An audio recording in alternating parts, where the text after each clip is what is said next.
पण आत्ता सांगतो, तुझ्याशिवाय मी फक्त जिवंत होतो ग. ज्याला जगणं म्हणतात ना, ते संपलं होतं माझ्या आयुष्यातून.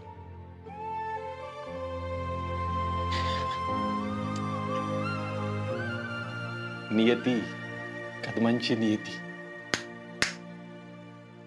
इथंच खेळ खेळला त्या नियतीने. तुला परत माझ्या आयुष्यात आणलं. तू माझ्या आयुष्यात आहे ना, पौर्णिमेसारखी आली साप्पे. माझ्या आयुष्यातला सगळा अंधार दूर करायला. आणि मी जुने दिवस परत जगू लागलो ग. परत एकदा आजगावच्या या अर्जानं त्याचा आनंद शोधलाय आप्पे. आता मात्र मी चुकलो ना, तरी तो आनंद मला नाही गमवायचा. तू माझ्या चुका समजून घे. शक्य झालं तर मला माफ कर. पण मी तुला वचन देतो आप्पे, तू इथून पुढे रागवलीस ना, एक वेळा नाही 1000 वेळा रागवलीस ना, मी तुला मनवीन आणि हसवीन परत. पण एकटं नाही सोडणार कधीच. एकटं नाही सोडणार.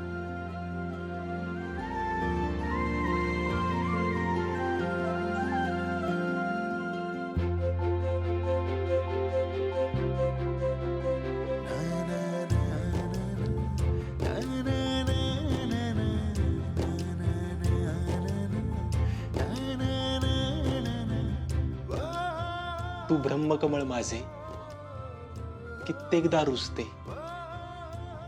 तुला हसवण्या फुलवण्या मला पुनवेची रात पुरून उरते. Appe, I love you. I love you Appe. I love you आप्पे.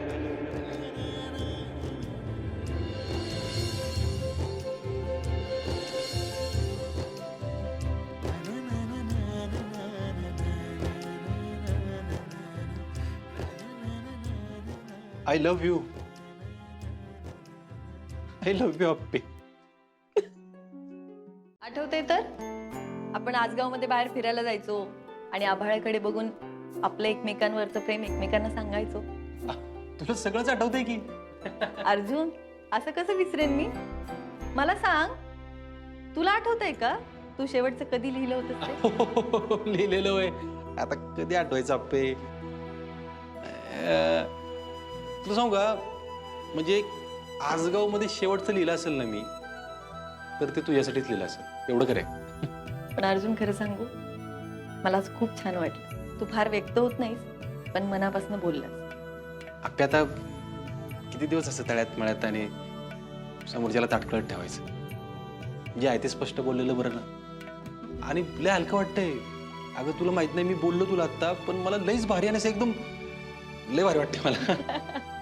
असंच ना, छोट्या छोट्या गोष्टींमध्ये आनंद शोधायचा. याला तर सुख म्हणतात ना. खरे खरे खरे, मला आत्ता कळलंय. आणि आप्पे, आत्ता आपली फॅमिली बघ ना, कशी आनंदात आहे एकदम. मला हे गमवायचं नाही, अजिबात नाही. मी आधी गमवून बसलोय, आता नाही गमवायचं मला. अर्जुन, आपण सगळ्यांची काळजी, सगळेजण आनंदात राहू. आणि सगळ्यात महत्वाचं, सगळ्यांना बांधून ठेवायला आपला अमोल आहेच आहे की. देवाने पाठवलेलं पोरग आहे ते. तुला खरंच सांगतो मी, काय पोरग आहे आप्पे. एवढूसं वय त्याचं, कसली जाण आहे त्याला. कुणावर राग धरत नाही, काय नाही. आप्पे, तू त्याला काय शिकवलेस मला नाही माहिती, पण आपला अमोल आहे ना, पुढे जाऊन एक चांगला माणूस बनणार आहे. त्याचा बाप येऊन नाही म्हणत मी खरंच म्हणतोय, तो एक चांगला माणूस बनणार आहे 100%. अर्जुन, मी ना त्याला माणसांवर प्रेम करायला शिकवलं. माणसांमधल्या वाईट गोष्टी सोडून फक्त चांगल्या गोष्टी बघायला शिकवलं. तुम्ही किती मन लावून कामं करता हो. अगं बाया, काम करण्यात माझा कोण हातच धरणार नाही बघ. हा, खरंय भुयजी. हो, तुम्ही सगळीच कामं अगदी चोख करता. हा, अगं मी सगळी कामं चोखच करते, पण तुला सांगितलेल्या कामाचं काय केलं तू? म्हणजे कोणतं काम हो भुयजी? किती ग इसरभोळी पोरगी आहेस तू. अगं मी नाही का सांगितलं होतं ते जिमिनीचं मॅडम जवळ म्हणून विचार. अच्छा, अहो केलं की मी सोडते की काय मोना. तुम्हाला सांगते, मी वंशांना जाऊन स्पष्ट विचारलं. म्हणलं, तुम्ही आमची जमीन आमच्या नावावर करणार आहात का नाही? आता गोव्या खरंच का काय? वा वा. मग काय म्हणली ती? काय नाही म्हणजे कलेक्टर मॅडम काय म्हणल्या मग? काय नाही, आधी थोडे आडेवडे घेतले त्यांनी, हा. पण फुयाजी अहो त्या नंतर तयार झाल्या आम्हाला जमीन द्यायला. वा वा वा वा, म्हणजे जमलं की तुला इथं राहायचं हा? अहो फुयाजी मी जेवढी दिसते तेवढी साधी नाही आहे हा. आणि आता तुम्ही बघितलंच असतं ना की सगळे मला घाबरून असतात. हा, हे मी काच वाटलं होतं, म्हणूनच आईच्या नात्यानं तुला मी हे सगळं करायला सांगितलं. तुला एक सांगू का, मला ना मनापासनं वाटतं बघ की बया माझ्यासारखी तुझी अवस्था नको व्हायला. हो हो खरंच. हो फुयाजी, हो आजकाल एवढा चांगला विचार करणारी माणसं कुठं भेटतात. आणि फुयाजी खरंच हा, तुम्ही मला मदत केल्याबद्दल खरंच थँक्यू. असू दे एवढं काय नाही. हे बघ, तुला तुझ्या हक्काची जमीन मिळाली ना की मग त्याच्यातच मला आनंद आहे. अहो, असं कसं? आता आईच्या नात्यानं तुम्ही एवढं केलं तर लेकीच्या हातचा तुम्हाला लाडू खावा लागेल ना.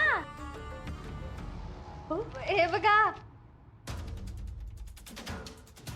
अहो फुयाजी, फक्त तुमच्यामुळे आम्हाला आमची जमीन मिळाली, तर हा आनंदाचा दिवस साजरा केला पाहिजे ना. अहो हे घ्या, हो, तुपातला रव्याचा लाडू आहे. तुम्ही खा आणि मला सांगा की कसा झालाय ते. मला ना लय लाडू आवडतात. पहिले मी लय लाडू खायचे, आता हे तर खात नाही. आधीपासून तू असती ना मग तुला कळलं असतं बघा. काय? काय नाही खाते मी. लय आवडतं मला.